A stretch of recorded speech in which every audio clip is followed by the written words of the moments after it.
தான் கொரோனாவை பார்த்தோ மரணத்தை பார்த்தோ பயப்படுபவன் அல்ல என இபிஎஸ்க்கு முதலமைச்சர் மு க ஸ்டாலின் பதிலடி கொடுத்துள்ளார்.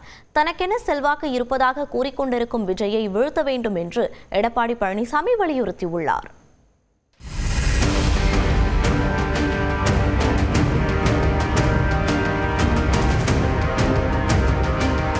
தமிழ்நாடு சட்டமன்ற தேர்தல் நெருங்கி வரும் நிலையில் அரசியல் கட்சிகள் தீவிர பரப்புரையில் ஈடுபட்டுள்ளன. திருவண்ணாமலையில் திமுக மற்றும் கூட்டணி கட்சிகளின் வேட்பாளர்களை ஆதரித்து பரப்புரை மேற்கொண்ட முதலமைச்சர் திமுக அரசின் சாதனை பட்டியல் மிக மிக நீளமானது என்று கூறினார். ஆனால் அதைவிட எடப்பாடி பழனிசாமியின் துரோக பட்டியல் பன்மடங்கு நீளமானது என்றும் குற்றம் சாட்டினார். பழனிசாமி அவர்களே, மனசாட்சியை தொட்டு சொல்லுங்க, ஏதாவது ஒரு விஷயத்திலாவது நீங்க டெல்லி ஓனர் பக்கம் நிக்காம தமிழ்நாட்டு மக்கள் பக்கம் நின்று இருக்கீங்களா? அதிமுக பொதுச் செயலாளர் எடப்பாடி பழனிசாமி சென்னை மாநகரில் வேளச்சேரி, சைதாப்பேட்டை, விருகம்பாக்கம், தியாகராய நகர் உள்ளிட்ட சட்டமன்ற தொகுதிகளில் வாக்கு சேகரித்தார். அப்பொழுது அதிமுக ஆட்சியில் பேரிடர்களை திறம்பட கையாண்டதாக கூறினார். திமுக ஆட்சியில் கொரோனா போன்ற பேரிடர் எதுவும் வரவில்லை என்று கூறி முதலமைச்சர் குறித்து சர்ச்சை கருத்து தெரிவித்தார். விழுப்புரத்தில் திமுக கூட்டணி வேட்பாளர்களை ஆதரித்து பரப்புரை மேற்கொண்ட முதலமைச்சர் எடப்பாடி பழனிசாமியின் விமர்சனத்திற்கு பதிலளித்தார். பழனிசாமி அவர்களே, என் மரணத்தை பற்றி பேசுறீங்களே, மரணத்தை பார்த்து கலங்கக்கூடியவனும் பயப்படுகிறவனும் நான் அல்ல. 1971 நீங்க அரசியலுக்கு வர்றதுக்கு முன்னாடியே 23 வயசுல மிசாவில் கைது செய்யப்பட்டு சிறை கொடுமைக்கு ஆளானவன் நான். பெரம்பூர் தொகுதியில் விஜயை எதிர்த்து போட்டியிடும் பாமக வேட்பாளர் திலகபாமாவை ஆதரித்து பரப்புரை செய்த எடப்பாடி பழனிசாமி தனக்கென்று செல்வாக்கு இருப்பதாக கூறிக்கொண்டிருப்பவரை வீழ்த்தும் வேட்பாளர் திலகபாமா என்று தெரிவித்தார். இந்த தொகுதியில் யார் நிற்கிறான்னு தெரியும். தனக்கென்று செல்வாக்கு சொல்லிக் கொண்டிருக்கிறவரை வீழ்த்துகின்ற பெண்மணி திலகபாமா. வீழ்த்துவீங்களா? எதிரி வீழ்த்துவீங்களா? துணை முதலமைச்சர் உதயநிதி ஸ்டாலின் திருவள்ளூர், ஆவடி, கொளத்தூர், வெள்ளிவாக்கம், எழும்பூர், துறைமுகம் தொகுதிகளில் பரப்புரை செய்தார். கொளத்தூர் தொகுதி இன்னைக்கு இந்தியாவிலேயே, தமிழ்நாட்டிலேயே இல்ல, இந்தியாவிலே நம்பர் 1 தொகுதி இந்த கொளத்தூர் தொகுதி. ஸ்டார் தொகுதியா இருக்கலாம், ஆனா இந்தியாவிலே சூப்பர் ஸ்டார் தொகுதியில இந்த கொளத்தூர் தொகுதியா. சென்னை ஆலந்தூர் தொகுதியில் நாம் தமிழர் கட்சி வேட்பாளர் மகாலட்சுமியை ஆதரித்து பரப்புரை மேற்கொண்ட அக்கட்சியின் தலைமை ஒருங்கிணைப்பாளர் சீமான் திமுக, அதிமுக உள்ளிட்ட கட்சிகள் இலவசங்களை வாக்குறுதிகளாக அறிவித்திருப்பதை கடுமையாக சாடினார். நானும் 15 ஆண்டுகளா கத்தி உணர்த்துறேன், கடினமா இருக்கு. ஆனா வந்தவெல்லாம் ஏமாத்துறான். எப்படி? 2000, 2500, உனக்கு டோக்கன் 8000, என்ன வேணாலும் வாங்கிக்க. இந்த முதலமைச்சர் பதவி வேணும், கொடுத்துறீங்களா? 8000 ரூபாய் டோக்கனு, 8000 டோக்கன் நீங்களே வச்சுக்கிறீங்க. ஐயா நீங்களே வச்சுக்கிறீங்க, அந்த பதவியை மட்டும் என்கிட்ட கொடுத்துருங்க. நெல்லையில் பரப்புரையில் ஈடுபட்ட தாவேகா தலைவர் விஜய் திமுக அரசு தனக்கு எதிராக அவதூறுகளை பரப்பியதாக சாடினார். திமுக கூட்டணியும் பாஜக கூட்டணியும் ஒன்றுதான் என்று விமர்சித்த விஜய் கூட்டணி கட்சியினரே ஒருவருக்கொருவர் ஓட்டு போட மாட்டார்கள் என்றும் தெரிவித்தார். சில பல கோடிகளை கொடுத்து நம்ம தமிழ்நாட்டு காங்கிரஸை பையில போட்டுக்கிட்டாங்க. யாரு? ஸ்டாலின் சார். ஆனா உண்மையான காங்கிரஸ் யாரு பக்கம் நிக்குது? நம்ம பக்கம் நிக்குது. நெல்லை பரப்புரையை முடித்துக் கொண்டு தூத்துக்குடி சென்ற விஜய் அங்கு சாலை மார்க்கமாக சென்று வாக்கு சேகரித்தார். தொடர்ந்து 1 நிமிட செய்திகளை பார்க்கலாம். வங்கிகளுக்கு ரிசர்வ் வங்கி வழங்கும் குறுகிய கால கடன்களுக்கான வட்டி விகிதமான ரெப்போ ரேட் எந்த மாற்றமும் இன்றி 5.25% தொடரும் என்று அறிவிக்கப்பட்டுள்ளது. ரிசர்வ் வங்கியின் நிதிக் கொள்கை கூட்டம் ஏப்ரல் 6 முதல் 3 நாட்களுக்கு நடைபெற்றது. இதில் எடுக்கப்பட்ட முடிவுகள் குறித்து ரிசர்வ் வங்கி ஆளுநர் சஞ்சய் மல்ஹோத்ரா விளக்கமளித்தார். அப்போது ரெப்போ வட்டி விகிதத்தில் மாற்றமில்லை என்று அறிவித்தார். After a detailed assessment of the evolving macroeconomic and financial developments and the outlook, the MPC voted unanimously to keep the policy repo rate unchanged. Iran போரினால் ஹோர்முஸ் நீரிணையில் ஏற்பட்டுள்ள இடையூறுகளால் நாட்டின் ஜிடிபி வளர்ச்சியில் பாதிப்பு ஏற்படக்கூடும் என்றும் அவர் தெரிவித்தார். The government has, however, been proactive in ensuring supply of inputs across critical sectors to minimize the impact of supply chain disruptions. சர்வதேச காரணிகள் அனைத்தையும் கருத்தில் கொண்டு நாட்டின் உள்நாட்டு உற்பத்தியின் வளர்ச்சி நடப்பாண்டு 6.9% கணிக்கப்பட்டுள்ளதாகவும் அவர் தெரிவித்தார். தமிழ்நாட்டில் கோடை வெயிலின் தாக்கம் மெல்ல மெல்ல அதிகரித்து வரும் நிலையில் நேற்று மட்டும் 7 இடங்களில் வெயில் சதமடித்துள்ளது. தமிழகத்தில் எல் நினோவின் தாக்கத்தால் நடப்பாண்டு வெயிலின் தாக்கம் சற்று அதிகமாகவே இருக்கும் என கணிக்கப்பட்டுள்ளது. அந்த வகையில் மார்ச் முதல் வாரத்திலேயே தமிழ்நாட்டின் சில இடங்களில் வெயில் 100 டிகிரி ஃபாரன்ஹீட்டை தொட ஆரம்பித்துள்ளது. இந்த நிலையில் நேற்று தமிழகத்தில் 7 இடங்களில் வெயில் சதமடித்த நிலையில் அதிகபட்சமாக கரூர் பரமத்தியில் 105.8 டிகிரி ஃபாரன்ஹீட் வெப்பம் பதிவாகியுள்ளது. அதற்கு அடுத்தடுத்த இடங்களாக ஈரோடு, வேலூர், நாமக்கல், மதுரை விமான நிலையம், திருப்பத்தூர், பாளையங்கோட்டை ஆகிய பகுதிகளில் வெயில் சுட்டரித்தது. எனினும் வரும் 12ஆம் தேதி வரை தமிழ்நாட்டில் அதிகபட்ச வெப்பநிலையில் பெரிய அளவிலான மாற்றம் இருக்க வாய்ப்பில்லை எனவும் கணிக்கப்பட்டுள்ளது. இதனிடையே தமிழ்நாட்டில் அடுத்த ஒரு வாரத்திற்கு ஒரு சில பகுதிகளில் மிதமான மழை பெய்ய வாய்ப்பு உள்ளதாக வானிலை ஆய்வு மையம் தெரிவித்துள்ளது. குறிப்பாக நாளை மற்றும் நாளை மறுநாள் மேற்கு தொடர்ச்சி மலை மாவட்ட சுற்று வட்டாரங்களில் மிதமான மழை பெய்யக்கூடும் என கணிக்கப்பட்டுள்ளது. சென்னையில் இன்று ஒரு சில பகுதிகளில் இடி மின்னலுடன் கூடிய மிதமான மழை பெய்யக்கூடும் எனவும் தெரிவிக்கப்பட்டுள்ளது.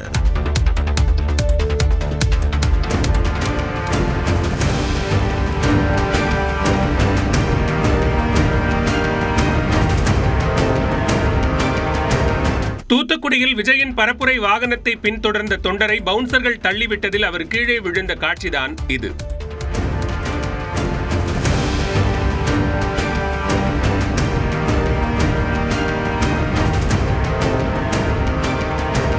வாகைக்குளம் பகுதியில் விஜயின் பரப்புரை வாகனத்தை இருசக்கர வாகனங்களில் பின்தொடர்ந்த தொண்டர்கள் ஒன்றன் பின் ஒன்றாக மோதி விபத்தில் சிக்கினர். எனினும் விஜயின் வாகனம் நிறுத்தப்படாமல் தொடர்ந்து சென்றது.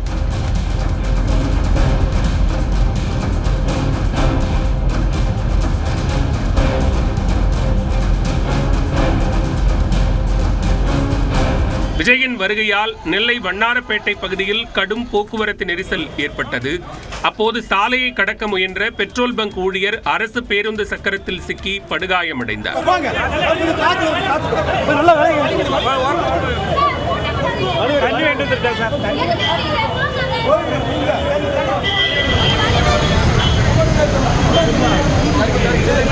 இந்நிலையில் பரப்புரை முடிந்து விஜய் ரோட் ஷோ மேற்கொண்டார். இதற்காக சென்று கொண்டிருந்த விஜயின் வாகனத்தை அக்கட்சி தொண்டர்கள் பின்தொடர்ந்தனர். அப்போது தாழையூத்து பகுதியில் விபத்தில் சிக்கினர். இளைஞர்கள் ரொம்ப ஜாகிரதையா அவங்க ஏதாவது அடிப்பட்டு அவங்களதான் கொஞ்சம் ஜாகிரதையா. நடிகர்களின் வாகனங்களை பின்தொடர்ந்து சென்று ரசிகர்கள் கீழே விழுந்து காயமடைவது, உயிரிழப்பது தொடர்பாக பேசிய நடிகர் ரஜினிகாந்த் இவ்வாறு கூறினார். சென்னை விமான நிலையத்தில் செய்தியாளர்களை சந்தித்த ரஜினிகாந்த் இளைஞர்கள்தான் கவனமாக இருக்க வேண்டும் என கூறினார். எந்தவித போதை பழக்கத்திற்கும் அடிமையாக கூடாது என்றும் அவர் அறிவுரை வழங்கினார். குடிப்பழக்கத்துக்கு கஞ்சா இதெல்லாம் தயவு செய்து நீங்க அடிமையாகாதீங்க. அது பண்ண அவங்க வாழ்க்கையே கெட்டு போயிடும். அது நீங்க மட்டும் இல்ல, உங்க சம்பந்தப்பட்ட தாய், தந்தை, குடும்பம் எல்லாரையும் வாழ்க்கையை நீங்க மறக்க மாட்டேங்குது. ஸோ அதுல மட்டும் நீங்க யாராவது அப்படி உங்க நண்பர் கிடைச்சா அந்த நண்பர்கள் கிட்ட அவங்க கிட்ட கூட போகாது. அடுத்த திரைப்படங்கள் தொடர்பான அப்டேட்டையும் அவர் வழங்கினார். ஆக்சுவலி ஆகஸ்ட் இது ஜெயிலர் இந்த 2-3 days ஷூட்டிங் இருக்கு. அந்த அப்பவே சொன்னார். ஜனநாயகன் திரைப்படத்தின் சென்சார் விவகாரம் குறித்து அவர் எந்த பதிலும் அளிக்கவில்லை. இந்த முறை கோயம்புத்தூர்ல அது செந்தில் பாலாஜியினுடைய தோல்வி மட்டுமல்ல, ஏற்கனவே நான் சொன்னது போல மொத்தமாக திராவிட முன்னேற்ற கழகத்தினுடைய தோல்வியை இங்கே தான் ஆரம்பிக்கும். கொங்கு மண்டலத்தில் முதலமைச்சர் பல இடத்துல சொன்னார், கொங்கு மண்டலத்தில் வெற்றி ஆரம்பிக்க நீங்க எழுதி வச்சுக்கங்க. தோல்வி இங்க ஆரம்பிச்சு சேப்பாக்கு. திமுகவின் தோல்வி கோவையில் இருந்து தொடங்கும் என்று பாஜக முன்னாள் மாநில தலைவர் அண்ணாமலை கூறினார். கோவை விமான நிலையத்தில் பேட்டியளித்த அவர் கோவையில் சுயேட்சை வேட்பாளர்களை கரூரில் இருந்து திமுக இறக்கி இருப்பதாக விமர்சித்தார். போட்டியிடக்கூடிய சுயேட்சை வேட்பாளர்களை கூட கரூர்ல இருந்து இறக்குமதி பண்ணியிருக்கார். அந்த 18 வேட்பாளர்கள் கூட கோயம்புத்தூர் திராவிட முன்னேற்ற கழகத்தில் யாரும் தருவதற்கு தயாராக இல்லை. அதிலிருந்தே தெரியுதா செந்தில் பாலாஜியினுடைய தோல்வி உறுதியாயிருச்சுன்னு. செந்தில் பாலாஜி எப்படி போயிட்டு இருக்காரு? கரூர்லயும் முடியல, வண்டி எடுத்துட்டு கரூர் போறாரு. கோயம்புத்தூர்ல முடியல, வண்டி எடுத்துட்டு கோயம்புத்தூர் போறார். தொடர்ந்து பேசிய அவர் திமுக என்ற வார்த்தையை கூட ராகுல் காந்தி உச்சரிக்கவில்லை என்றார். பாண்டிச்சேரியில திரு ராகுல் காந்தி அவர்கள் பிரச்சாரத்தை பண்றாங்க. கடைசி நாளுக்கு முன்னாடி நாள் ஸ்டாலின் என்கின்ற வார்த்தையை அவர் பாண்டிச்சேரியில் பயன்படுத்தல. ஸ்டாலின் என்கின்ற வார்த்தையை பயன்படுத்தாம பிரச்சாரம் செய்திருக்கின்றார்கள். திரு ராகுல் காந்தி அவர்கள் அந்த பிரச்சாரத்தின் போது மட்டும்தான் காங்கிரஸ் கூட்டணியில் காங்கிரசினுடைய வேட்பாளர்கள் வெற்றி பெறணும், கூட்டணியுடைய வேட்பாளர்கள் வெற்றி பெறணும். அதாவது திராவிட முன்னேற்ற கழகம் என்கின்ற வார்த்தையை கூட பாண்டிச்சேரியில திரு ராகுல் காந்தி அவர்கள் பயன்படுத்தலாம். தாவேக தலைவர் விஜயின் பரப்புரைக்கு அனுமதி வழங்க வேண்டும் என்று கூறினார். தேமுதிகவிலிருந்து விலகிய நடிகர் மீசை ராஜேந்திரன் அதிமுக பொதுச் செயலாளர் எடப்பாடி பழனிசாமி முன்னிலையில் அக்கட்சியில் இணைந்தார். இது தொடர்பாக தேமுதிக பொதுச் செயலாளர் பிரேமலதா விஜயகாந்திற்கு அவர் எழுதிய கடிதத்தில் கேப்டன் மன்றத்தில் 31 ஆண்டுகளும் தேமுதிகவில் 21 ஆண்டுகளும் செய்தி தொடர்பாளர் உள்ளிட்ட பொறுப்புகளில் பயணித்ததாகவும் 3 முறை தேர்தலில் போட்டியிட்டதாகவும் குறிப்பிட்டுள்ளார். கட்சிக்காக கடுமையாக உழைத்ததாகவும் கட்சிக்காக தன் மீது பல்வேறு வழக்குகள் நிலுவையில் இருப்பதாகவும் குறிப்பிட்டுள்ள ராஜேந்திரன் செய்தி தொடர்பாளர் பொறுப்பிலிருந்து தன்னை விடுவிக்குமாறு கடிதத்தில் குறிப்பிட்டுள்ளார். சட்டமன்ற தேர்தலில் வாய்ப்பளிக்கப்படாததால் மீசை ராஜேந்திரன் அதிருப்தியில் இருந்ததாக கூறப்படும் நிலையில் விசுவாசத்திற்கு இடமில்லாததால் தேமுதிகவில் இருந்து விலகுவதாக கூறியிருந்தார். மேலும் ஒற்றை சார்பு நிலைப்பாட்டை தேமுதிக கையில் எடுத்ததாகவும் வேட்பாளர் தேர்வில் பாரபட்சம் காட்டப்பட்டதாகவும் மீசை ராஜேந்திரன் குற்றம் சாட்டினார். இந்நிலையில் அதிமுக பொதுச் செயலாளர் எடப்பாடி பழனிசாமியை சந்தித்த மீசை ராஜேந்திரன் அக்கட்சியில் தன்னை இணைத்துக் கொண்டார். திருப்பரங்குன்றம் தீபத்தூண் வழக்கில் உயர்நீதிமன்றத்தை அரசியல் மேடையாக்க வேண்டாம் என்று அறிவுறுத்திய நீதிபதிகள் தனி நீதிபதி GR சுவாமிநாதன் பிறப்பித்த அனைத்து உத்தரவுகளுக்கும் இடைக்கால தடை விதித்தனர். திருப்பரங்குன்றம் மலையில் உள்ள தீபத்தூணில் கார்த்திகை தீபம் ஏற்ற வேண்டும் என்று மதுரை உயர்நீதிமன்ற தனி நீதிபதி GR சுவாமிநாதன் உத்தரவு பிறப்பித்திருந்தார். இந்த உத்தரவை சட்ட ஒழுங்கு பிரச்சினையை காரணம் காட்டி அதிகாரிகள் நிறைவேற்றாத நிலையில் மாவட்ட ஆட்சியர், மாநகர காவல் ஆணையர், கோவில் செயல் அலுவலர் உள்ளிட்டோர் வழக்கில் சேர்க்கப்பட்டனர். இந்நிலையில் தங்கள் மீது தனி நீதிபதி பிறப்பித்த பல்வேறு உத்தரவுகளை நிறுத்தி வைக்க கோரி மாவட்ட நிர்வாகம், கோவில் நிர்வாகம் தரப்பில் மேல்முறையீடு செய்யப்பட்டது. இந்த மனுக்கள் நீதிபதிகள் சதீஷ்குமார், ஜோதி ராமன் அமர்வில் விசாரணைக்கு வந்தபோது தனி நீதிபதி பிறப்பித்த உத்தரவுகளுக்கு இடைக்கால தடை விதிக்க வேண்டும் என்று மனுதாரர்கள் தரப்பு வாதிட்டது. தன்னை சனாதனவாதி என்று நீதிபதி GR சுவாமிநாதன் கூறியதாக குறிப்பிட்ட தர்கா தரப்பு இந்த வழக்கை அவர் தொடர்ந்து விசாரிக்க கூடாது என்று முறையிட்டது. அதே நேரம் நீதிமன்ற அவமதிப்பு நடவடிக்கை எடுக்க கோரிய மனுவை தனி நீதிபதி விசாரிக்க எந்தவிதமான தடையும் இல்லை என்று ராம ரவிக்குமார் தரப்பு வழக்கறிஞர் வாதிட்டார். அனைத்து தரப்பு வாதங்களையும் கேட்ட நீதிபதிகள் உயர்நீதிமன்றத்தை அரசியல் மேடையாக்க வேண்டாம் என்று வலியுறுத்தினர். மக்களின் மத உணர்வுகளை பாதிக்கக்கூடிய விஷயத்தை கவனமாக கையாள வேண்டும் என்று கூறிய நீதிபதிகள் தனி நீதிபதி பிறப்பித்த பல்வேறு உத்தரவுகளுக்கு இடைக்கால தடை விதித்து வழக்கை ஜூன் 4ஆம் தேதிக்கு ஒத்திவைத்தனர். அமைதி ஒப்பந்தத்தை மீறி லெபனான் மீது இஸ்ரேல் நடத்திய தாக்குதலில் 250 பேர் கொல்லப்பட்ட நிலையில் ஹோர்முஸ் நீரிணையை ஈரான் மீண்டும் மூடியதால் பதற்றம் அதிகரித்துள்ளது. ஈரான் மீதான தாக்குதலை 2 வாரங்களுக்கு நிறுத்தி வைப்பதாக அமெரிக்க அதிபர் ட்ரம்ப் நேற்று அறிவித்தார். இதனால் இருதரப்பிற்கும் இடையே இடைக்கால போர் நிறுத்தம் ஏற்பட்டது. இந்நிலையில் லெபனான் தலைநகர் பெய்ரூட் உள்ளிட்ட இடங்களில் இஸ்ரேல் சரமாரி தாக்குதல் நடத்தியது. இதில் 250க்கும் மேற்பட்டோர் கொல்லப்பட்டனர். ஹெஸ்புல்லா அமைப்பினரின் பங்கு காரணமாக போர் நிறுத்தத்தின் நிபந்தனைகள் லெபனானுக்கு பொருந்தாது என்றும் இஸ்ரேல் அறிவித்தது. இதற்கு பதிலடியாக ஹோர்முஸ் நீரிணையை ஈரான் மீண்டும் மூடிவிட்டது. இதனால் ஏராளமான சரக்கு கப்பல்கள் ஹோர்முஸ் நீரிணை பகுதியில் முடங்கியுள்ளன. அமெரிக்கா போர் நிறுத்தத்தையோ அல்லது இஸ்ரேல் வழியாக போரை தொடர்வதையோ தேர்ந்தெடுக்க வேண்டும் என்று ஈரான் வெளியுறவு அமைச்சர் அராக்சி வலியுறுத்தியுள்ளார்.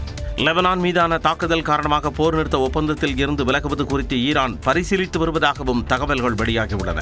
இதனிடையே ஹோர்முஸ் நீரிணையை மூடியதை ஏற்றுக்கொள்ள முடியாது என்று கூறியுள்ள வெள்ளை மாளிகை செய்தி தொடர்பாளர் கரோலின் லீவிட் அந்த நீரிணையை ஈரான் உடனடியாக திறந்துவிட வேண்டும் என்றும் எச்சரித்துள்ளார்.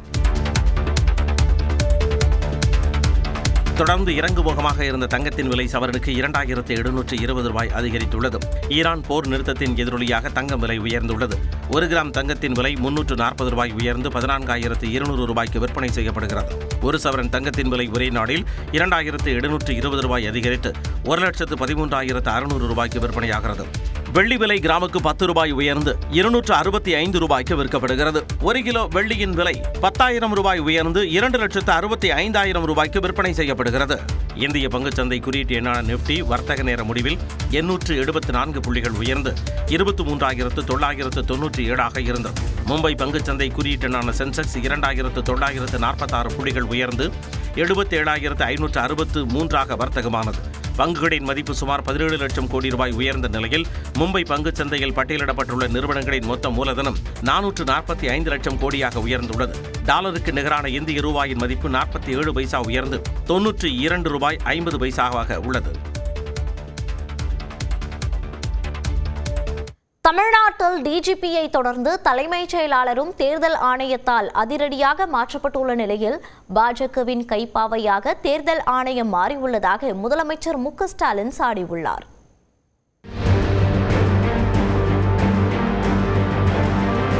தமிழ்நாட்டில் சட்டமன்ற தேர்தல் களம் அனல் பறக்கும் நிலையில் தேர்தல் நடத்தை விதிகள் அமலில் உள்ளன.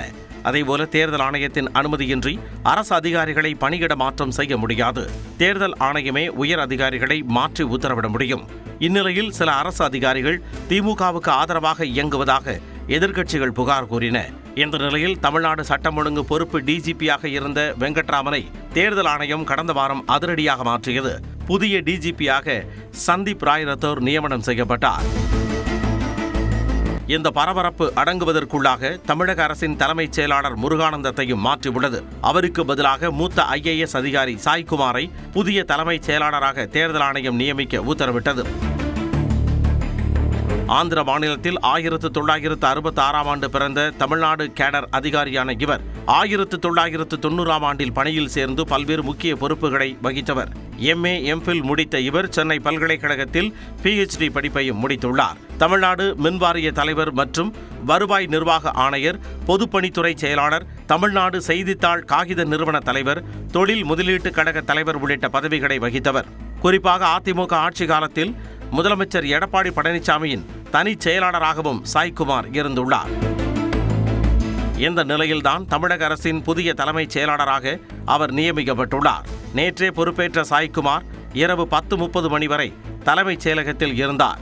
தலைமைச் செயலாளராக இருந்த முருகானந்தத்தை தேர்தல் தொடர்பான பணிகளில் நியமிக்கக்கூடாது என்றும் ஆணையம் கூறியுள்ளது. இதேபோல தமிழக அரசின் லஞ்ச ஒழிப்புத்துறை டிஜிபியாக இருந்த டேவிட்சன் தேவாசீர்வாதமும் அதிரடியாக மாற்றப்பட்டுள்ளார். அவருக்கு பதிலாக சந்தீப் மிட்டல் ஆயுதப்படை மற்றும் லஞ்ச ஒழிப்புத்துறை டிஜிபியாக தேர்தல் ஆணையத்தால் நியமனம் செய்யப்பட்டுள்ளார். அரசு அதிகாரிகள் திமுகவுக்கு சாதகமாக செயல்படுவதாக எதிர்க்கட்சிகள் ஒருபுறம் தொடர்ச்சியாக விமர்சித்து வந்த நிலையில் தேர்தல் ஆணையம் இந்த மாற்றங்களை செய்து வருகிறது. இந்நிலையில் தலைமைச் செயலாளர் மற்றும் டிஜிபி மாற்றத்திற்கு முதலமைச்சர் மு.க.ஸ்டாலின் கடும் கண்டனம் தெரிவித்துள்ளார். பாஜகவின் கைப்பாவையாக தேர்தல் ஆணையம் மாறியுள்ளதாகவும் திருவண்ணாமலை பரப்புரையில் முதலமைச்சர் கடுமையாக சாடியுள்ளார். நியாயமான சுதந்திரமான தேர்தலை நடத்த வேண்டிய தேர்தல் ஆணையம் பாஜகவுடைய கிளைக்கழகமா இப்ப மாறி இருக்கு. பாஜகவுடைய தலையீடு. பாஜக ஆளுகிற மாநிலங்களில் நடக்கிற தேர்தலில் இப்படித்தான் அதிகாரிகளை கூண்டோடு மாத்துறாங்களா? பீகார்ல தேர்தல் நடந்துச்சு, அங்க இப்படித்தான் தலைமைச் செயலாளர் டிஜிபி எல்லாம் மாத்தினாங்களா? இங்க மட்டும் முக்கிய அதிகாரிகள், அதுவும் சேலம் கலெக்டர் போன்றவர்களை மாற்றப்படுறாங்கன்னா இது யாருக்கு உதவுவதற்காக நடக்குதுன்னு மக்களுக்கு சந்தேகம் வராதா? பழனிசாமி அவர்கள் இருக்கக்கூடிய தொகுதிகளை தான் நினைச்சதை செய்யணும்னு இது நடக்குதா? இதனாலலாம் திமுகவோட வெற்றி தடுத்து நிறுத்த முடியும்னு நினைக்கிறாங்க. அது முடியுமா? முடியவே முடியாது. இது தொடர்பாக எக்ஸ் தளத்திலும் பதிவிட்டுள்ள முதலமைச்சர், தமிழ்நாட்டில் பாஜகவும் அதிமுகவும் நடத்த இருக்கும் தேர்தல் முறைகேடுகளுக்கு துணை போக தேர்தல் ஆணையம் துடியாய் துடிப்பதாகவும் குற்றம் சாட்டியுள்ளார். சீப்பை ஒழித்து வைத்துவிட்டால் திருமணத்தை நிறுத்திவிடலாம் என்பது போல NDA கூட்டணிக்காக தேர்தல் ஆணையம் அதிகார அத்துமீறலில் ஈடுபடுவதாகவும் முதலமைச்சர் சாடியுள்ளார். புதுச்சேரியில் வாக்களித்த பின்னர் மாவட்ட ஆட்சியர் குலத்தொங்கன் செய்தியாளர்களை சந்தித்து வருகிறார். நேரலையில் பார்க்கலாம். அனைவருக்கும் காலை வணக்கம். இன்று நம்ம புதுச்சேரியில் சட்டமன்றத்துக்கான பொதுத் தேர்தல் நடைபெற்று கொண்டிருக்கிறது. காலையில் 5:30 மணிக்கு எல்லா வாக்குச்சாவடிகளையும் மாதிரி வாக்குப்பதிவு ஆரம்பிச்சது. அது 6:45 7 மணி வரையில் இந்த மாதிரி வாக்குப்பதிவு முடிவடைந்து இப்போ எல்லா தொகுதியிலையும் ஆக்சுவல் முறையான வாக்குப்பதிவு 7 மணிக்கு தொடங்கியிருக்கு. மக்கள் காலையிலேயே நிறைய இன்ட்ரெஸ்டோட நிறைய வாக்குப்பதிவுக்கு வந்திருக்காங்க. ஸோ வாக்குப்பதிவு வர மக்களுக்காக மாவட்ட நிர்வாகம் சார்பாக ஒவ்வொரு வாக்குச்சாவடியிலும் அடிப்படை வசதிகள் கொண்டு ஏற்பாடு செஞ்சுருக்கோம். ஸோ புதுச்சேரி மக்கள் அனைவரையும் இன்னைக்கு அவங்களுடைய வாக்குப்பதிவு செய்து நம்மளுடைய வாக்கு சதவீதம் 100% இருக்கணுங்கிறதுக்காக அனைவரையும் வாக்குச்சாவடிக்கு வரணுங்கிறதுக்காக மாவட்ட நிர்வாகம் சார்பாக கேட்டுக்கொள்ளப்படுகிறார்கள். பொதுமக்கள் காலையிலே ஆர்வமா வாக்களிக்கிறாங்க. இது எதை பாக்குறீங்க? எப்படி பாக்குறீங்க? இல்லை, இது பொதுமக்கள் ஆர்வம் வந்திருக்கிறது ஒன்று. நாங்கள் நிறைய விழிப்புணர்வு கொடுத்துருக்கோம். இன்னொன்று அவங்க ஜனநாயகத்து மேலே வச்சிருக்க நம்பிக்கையும் ஆர்வத்தையும் காட்டுது. இந்த ஆர்வம் ரொம்ப சந்தோஷமா இருக்கு பார்க்கறதுக்கு. சார், இன்னைக்கு பாகூரில் வந்து இந்த டோக்கன் கொடுத்தது ஒரு சர்ச்சை பிரச்சனை நடந்திருக்கு. அது எப்படி சார்? ஏதோ உங்களுக்கு புகார்கள் எதுவும் வந்திருக்கு? எங்களுக்கு புகார்கள் வந்திருக்கு. அதுக்கான நடவடிக்கைகள் எடுத்துக்கிட்டு இருக்கோம்.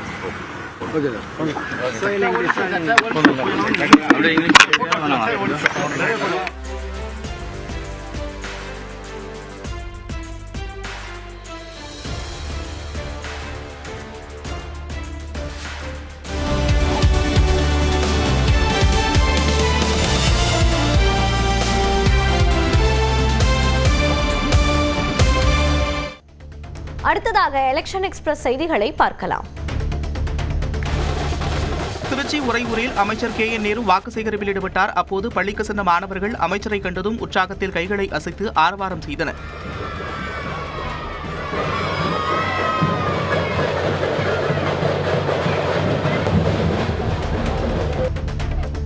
துணை முதலமைச்சர் உதயநிதி ஸ்டாலினுக்கு அரசியல் என்றாலே என்னவென்று தெரியாது என்று அதிமுக மகளிரணி துணை செயலாளர் காயத்ரி ரகுராம் விமர்சித்துள்ளார். திண்டிவனத்தில் அதிமுக வேட்பாளர் அர்ஜுனனை ஆதரித்து பரப்புரை செய்த பிறகு பேட்டியளித்த அவர் உதயநிதி ஸ்டாலினை கடுமையாக சாடினார். அவருக்கு கணிக்க தெரியாது. அவர் தோல்வி பத்தி அவருக்கு ஒன்றும் தெரியல. ஏன்னா எல்லாமே அவருக்கு சில்வர் பிளாட்டர்ல பத்தி போய் கொடுத்துருக்காங்க. அவங்க தாத்தா அவங்க அப்பா எத்தனை வாட்டி தோல்வி அடைஞ்சிருக்காங்க இது வந்து கேட்டு பேசிட்டு வந்துட்டு நம்மள அப்புறம் பேச சொல்லுங்க. அவரெல்லாம் கட்சிக்கு அரசியல்னா என்னன்னே தெரியாது. வேட்புமனுவை ஏற்க வேண்டாம் என எதிர்ப்பு தெரிவித்ததற்கே வன்முறை நடக்கிறது என்றால் அதிமுகவிடம் அதிகாரத்தை கொடுத்தால் என்ன நடக்கும் என்று திமுக எம்பி கனிமொழி கேள்வி எழுப்பியுள்ளார். திருப்பத்தூர் மாவட்டம் ஜோலார்பேட்டையில் பரப்புரையில் ஈடுபட்ட அவர் இவ்வாறு கூறினார். தேர்தல் அலுவலகத்துல புகார் அளிச்சவங்களையும் உள்ள இருக்கக்கூடிய அலுவலகத்தையும் தாக்கி அங்க இருக்கக்கூடிய எல்லாவற்றுக்கும் சேதம் விளைவித்து தன்னை எழுத்து பேசின அத்தனை பேரையும் தாக்கி இருக்கக்கூடிய ஒரு குற்றச் செயல் நடந்திருக்கிறது. செங்கல்பட்டு மாவட்டம் செய்யூர் தொகுதியில் மதசார்பற்ற முற்போக்கு கூட்டணி சார்பில் போட்டியிடும் விசிக வேட்பாளர் சிந்தனை செல்வன் வாக்கு சேகரிப்பில் ஈடுபட்டார். விட்டிலாபுரம், பேரம்பாக்கம், நெரும்பூர், பூந்தண்டலம் என 15க்கும் மேற்பட்ட ஊராட்சிகளில் பிரச்சாரம் செய்த அவருக்கு மக்கள் பொன்னாடை போர்த்தி பட்டாசுகளை வெடித்து உற்சாக வரவேற்பளித்தனர். புதுக்கோட்டை மாவட்டம் திருமயம் தொகுதி திமுக வேட்பாளர் அமைச்சர் ரகுபதி பொன்னமராவதி ஒன்றியத்தில் உள்ள கிராமங்களில் பொதுமக்களை சந்தித்து வாக்கு சேகரித்தார்.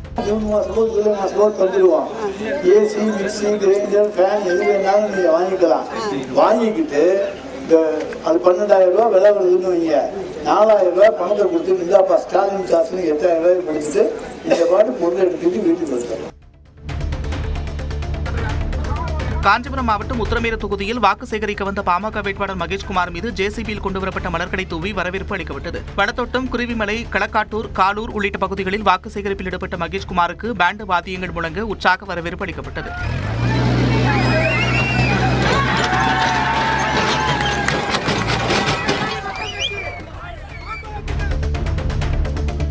கரூர் திமுக வேட்பாளர் தியாகராஜனை ஆதரித்து தேர்தல் பொறுப்பாளர் அசோக்குமார் தீவிர வாக்கு சேகரிப்பில் ஈடுபட்டார். அப்போது பேசிய அவர் செந்தில் பாலாஜி பயந்து கோவைக்கு சென்று விட்டதாக அதிமுக வேட்பாளர் எம்.ஆர். விஜயபாஸ்கர் வைத்த விமர்சனத்திற்கு பதிலளித்தார். செந்தில் பாலாஜி போன முறை அரவு கொடுத்திருந்தாரு. உன்னை தோற்கடிக்கிறதுக்காக தான் கரூர்லயே வந்து நின்றாரு. தோற்றவங்க தான் பயந்துகிட்டு ஓடுவாங்க. உன்னை எதிர்த்து ஜெயிச்சவங்க எதுக்கு பயந்துட்டு போகணும்? செந்தில் பாலாஜி கை நீட்டிய வேட்பாளர்கள் தான் வெற்றி பெறப் போகிறார்கள். பெரம்பலூர் மாவட்டம் குன்னம் தொகுதி திமுக வேட்பாளர் அமைச்சர் சிவசங்கர் வேப்பூர் வட்டாரத்திற்குட்பட்ட 20க்கும் மேற்பட்ட கிராமங்களில் தீவிர வாக்கு சேகரிப்பில் ஈடுபட்டார். திமுக அரசின் சாதனைகளை விளக்கி உதயசூரியன் சின்னத்திற்கு அவர் ஆதரவு திரட்டினார். தருமபுரி சட்டமன்ற தொகுதியில் தேசிய ஜனநாயக கூட்டணி சார்பில் போட்டியிடும் பாமக வேட்பாளர் சௌமியா அன்புமணி மதிக்கொன்பாளையம், காமாட்சியம்மன் தெரு உள்ளிட்ட இடங்களில் பொதுமக்களிடம் வாக்கு சேகரித்தார். விருதுநகர் மாவட்டம் அருப்புக்கோட்டை தொகுதியில் போட்டியிடும் அதிமுக வேட்பாளர் சேதுபதி நெசவு செய்தபடி வாக்கு சேகரிப்பில் ஈடுபட்டார். அருப்புக்கோட்டை நகராட்சிக்குட்பட்ட அண்ணாநகர், வெள்ளக்கோட்டை, தேரோடு வீதி உள்ளிட்ட நெசவாளர்கள் அதிகம் வசிக்கும் பகுதியில் பரப்புரையில் ஈடுபட்ட அதிமுக வேட்பாளர் சேதுபதி விசைத்தறிக்கூடம் ஒன்றில் நெசவு செய்தபடி ஆதரவு திரட்டினார். திருப்பத்தூர் மாவட்டம் ஜோலார்பேட்டை தொகுதியில் வேட்புமனு மோதல் தொடர்பாக முன்னாள் அமைச்சர் கே.சி. வீரமணி உட்பட 50 பேர் மீது வழக்கு பதிவு செய்யப்பட்டது. வேட்புமனு பரிசீலனையின் போது கே.சி. வீரமணி தாக்கல் செய்த பிரமாண பத்திரத்திற்கு எதிர்ப்பு தெரிவித்து 4 பேர் தாக்கப்பட்டனர். இந்த வழக்கில் 5 பேர் ஏற்கனவே கைது செய்யப்பட்டு சிறையில் அடைக்கப்பட்டிருக்கும் நிலையில் கே.சி. வீரமணி உட்பட 50 பேர் மீது காவல்துறையினர் வழக்கு பதிவு செய்துள்ளனர். மதுரை மெட்ரோ ரயில் விவகாரத்தில் விரிவான திட்ட அறிக்கையை தயாரிக்க கூட தமிழக அரசிடம் அதிகாரிகள் இல்லை என்று பாஜக மாநில தலைவர் நயினா நாகேந்திரன் விமர்சித்துள்ளார். ஒரு railway station, metro railway station போடணும்னா கிட்டத்தட்ட 20 மீட்டர்ல வேணும். ஆனா இவங்க என்ன 10 மீட்டர் 5 மீட்டர் உள்ள இடங்களை வச்சு தப்பா இந்த டீட்டெயில் ரிப்போர்ட் போட்டு கொடுத்தனால தான் அந்த மெட்ரோ வர முடியலையே தவிர மற்றபடி வேற என்ன. தாவேக தலைவர் விஜய் கூட்டத்திற்கு தேர்தல் ஆணையம் அனுமதி மறுப்பதை வேண்டுமென்றே திமுகவிற்கு எதிராக திசை திருப்புவதாக விசிக தலைவர் திருமாவளவன் தெரிவித்துள்ளார். திண்டுக்கல்லில் செய்தியாளர்களை சந்தித்த அவர் இதனை தெரிவித்தார். விஜய் அவர்களுக்கு பரப்புரை செய்வதற்கு காவல்துறை அனுமதி மறுக்கிறது என்றால் அதற்கு திமுக அரசு அல்லது திமுக தலைமையில் உள்ள அந்த அமைச்சரவையில் உள்ள அமைச்சர்கள் அல்லது திமுக பொறுப்பாளர்கள் யாரும் காரணமாக இருக்க முடியாது. வேண்டுமென்றே திமுகவுக்கு எதிராக அதை திருப்ப பார்க்கிறார்கள். விழுப்புரம் மாவட்டம் மயிலம் தொகுதிக்குட்பட்ட கொடியன் கிராமத்தில் முன்னாள் அமைச்சர் சி வி சண்முகத்தின் பரப்புரையில் பங்கேற்ற பெண்களுக்கு அதிமுகவினர் 100 ரூபாய் வழங்கிய வீடியோ வெளியாகியுள்ளது. நீ எங்க இருந்த இங்க